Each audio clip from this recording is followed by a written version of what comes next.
ডিম পোচ আর ঘুষো চিংড়ির ঘন্ট। অনেক তো তোমাদের সঙ্গে ডেইলি ব্লগ শেয়ার করি। তো চলো আজকে আমি তোমাদের সঙ্গে আমার একটা নতুনত্ব রেসিপি শেয়ার করি। হ্যাঁ, আজকে আমি এই রান্নাটা একদম প্রথম করছি। তো রান্নাটা যেহেতু খেতে ভালো হয়েছিল তাই ভাবলাম তোমাদের সঙ্গে একবার শেয়ার করেই দেখি। তো এই যে দেখো, প্রথমেই তোমাদেরকে বলে রাখি যে আমার প্রিয় সবজি হচ্ছে কুমড়ো। তো কুমড়ো আমার ঘরে প্রায় সময়তেই থাকে, কারণ কুমড়োটা আমি খেতে খুবই ভালোবাসি। তো এখানে আমি এক হাতে ফোন ধরেছি আর এক হাতে কুমড়ো কাটছি, তাই একটু আস্তে আস্তেই কাটা হচ্ছে। তো যাই হোক, তারপরে ঘ্যাচ ঘ্যাচ করে মানে ফোনটাকে রেখে একদম ঘ্যাচ ঘ্যাচ করে কুমড়োটাকে কেটে নেব। আর খুব একটা সময় লাগে না চাকুতে কাটতে। আর একদম খোসা সমেত রেখেছি, কারণ কুমড়োটা ছিল খুবই পাকা।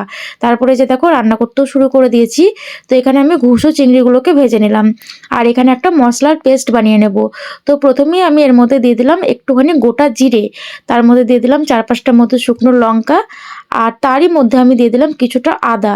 হ্যাঁ, এর মধ্যে অল্প সামান্যই আদা দেবে। আর আমি কিন্তু পেঁয়াজ রসুন দিয়েই এই রান্নাটা করেছিলাম। তো সামান্য রসুনও দিয়েছি, দিয়ে এটাকে বেটে নিয়েছি। আর এখানে আমি তেলের ওপরে কালো জিরে ফোড়নে দিয়ে তার মধ্যে আমি পেঁয়াজ কুচিগুলো দিয়ে দিলাম। তো এটাকে লাল লাল করে ভেজে নেব। তো ঘুষো চিংড়ি বলতে তোমরা নিশ্চয়ই ভাবছো যে ঘুষো চিংড়ি আবার কোন চিংড়ি। হ্যাঁ, একদমই যে ছোট্ট ছোট্ট চিংড়ি মাছগুলো হয় না, যেটা এই সময়তেই পাওয়া যায়, তো সেই চিংড়িগুলোই আজকে পাড়াতে এসেছিলো, তাই ভাবলাম ওটাই নিই আজকে।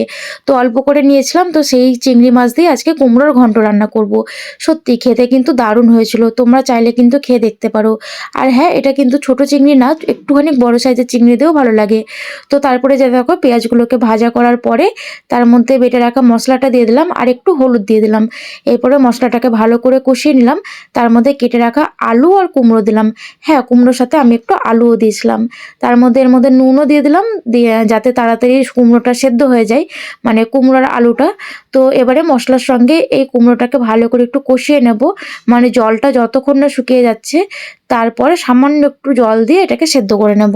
এই যে দেখো, জলটা একদমই শুকিয়ে গেছে, মানে কষানো প্রায় কমপ্লিট। এরপরে সামান্য একটু জল দিয়ে কুমড়ো আলুটাকে ভালো করে সেদ্ধ করে নেব। তারপরে ওই যে ভেজে রাখা যে ঘুষো চিংড়ি মাছগুলো ছিল সেটাকে এর মধ্যে দিয়ে দেবো। তো দেখো, মাছগুলোকে দিয়ে এটাকে ভালো করে নাড়াচাড়া করে আর বেশিক্ষণ না, আর মিনিট 5 মতো রান্না করে নামিয়ে নিলে একদম ঘুষো চিংড়ি দিয়ে কুমড়োর ঘন্ট রেডি।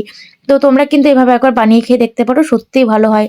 আর হ্যাঁ, নামানোর আগে একটু ঘি আর গরম মশলা দেবে, তাতে কিন্তু স্বাদটা আরও ভালো হয়। তো সেটার ভিডিওতে তোমাদের সঙ্গে দেখাইনি। আর হ্যাঁ, তার সাথে একটু চিনিও দিয়েছিলাম। তো যাই হোক, রান্নাটা তোমাদের কেমন লাগলো অবশ্যই কিন্তু আমাকে কমেন্টে জানাবে। আর এই রান্নাটার পাশাপাশি আজকে একটা ডিম পোচও করেছিলাম, কারণ এটা ছিল আমার দুপুরের খাবার। আর হ্যাঁ, ভাত তো করতেই হবে, কারণ ভাত ছাড়া তো বাঙালি একদমই অচল। তবে এটা ভাতের থেকে রুটির সঙ্গে খেতে কিন্তু বেশি ভালো লাগে। তো যাই হোক, আজকের মতো ভিডিওটা এই পর্যন্তই। কেমন লাগলো অবশ্যই জানাবে। টাটা।